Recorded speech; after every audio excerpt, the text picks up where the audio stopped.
ने हासिल कर लिया, दुनिया को ये संदेश दिया कि कुछ भी नामुमकिन नहीं है और भारत इस दिशा में किस तरीके से कार्य कर रहा है। आपके सामने प्रधानमंत्री नरेंद्र मोदी। मेरे प्यारे देशवासियों, आज मैं अपनी बात की शुरुआत एक वेद वाक्य के साथ करना चाहता हूं।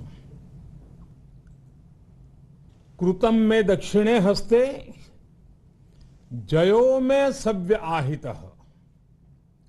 इस बात को भारत के संदर्भ में देखें तो बहुत सीधा साधा अर्थ यही है, हमारे देश ने एक तरफ कर्तव्य का पालन किया तो दूसरी तरफ उसे बड़ी सफलता भी मिली।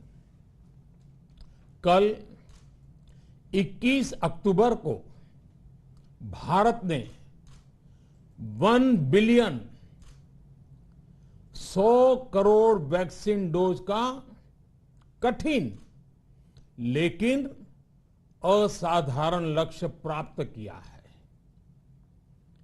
इस उपलब्धि के पीछे 130 करोड़ देशवासियों की कर्तव्य शक्ति लगी है।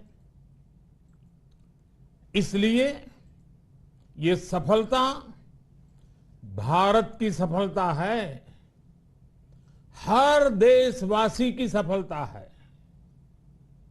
मैं इसके लिए सभी देशवासियों को हृदय से बधाई देता हूं। साथियों, 100 करोड़ वैक्सीन डोज ये केवल एक आंकड़ा नहीं है, ये देश के सामर्थ्य का प्रतिबिंब है, इतिहास के नए अध्याय की रचना है। ये उस नए भारत की तस्वीर है जो कठिन लक्ष्य निर्धारित कर उन्हें हासिल करना जानता है। ये उस नए भारत की तस्वीर है जो अपने संकल्पों की सिद्धि के लिए परिश्रम की पराकाष्ठा करता है। साथियों, आज कई लोग भारत के वैक्सीनेशन प्रोग्राम की तुलना दुनिया के दूसरे देशों से कर रहे हैं। भारत ने जिस तेजी से 100 करोड़ का 1 बिलियन का आंकड़ा पार किया है, उसकी सराहना भी हो रही है। लेकिन इस विश्लेषण में एक बात अक्सर छूट जाती है कि हमने ये शुरुआत कहां से की है। दुनिया के दूसरे बड़े देशों के लिए वैक्सीन पर रिसर्च करना, वैक्सीन खोजना, इसमें दशकों से उनकी महारत है, एक्सपर्टाइज थी। भारत अधिकतर इन देशों की बनाई वैक्सीनेशन पर ही निर्भर रहता था, हम बाहर से मंगवाते थे। इसी वजह से जब 100 साल की सबसे बड़ी महामारी आई तो भारत पर सवाल उठने लगे, क्या भारत इस वैश्विक महामारी से लड़ पाएगा?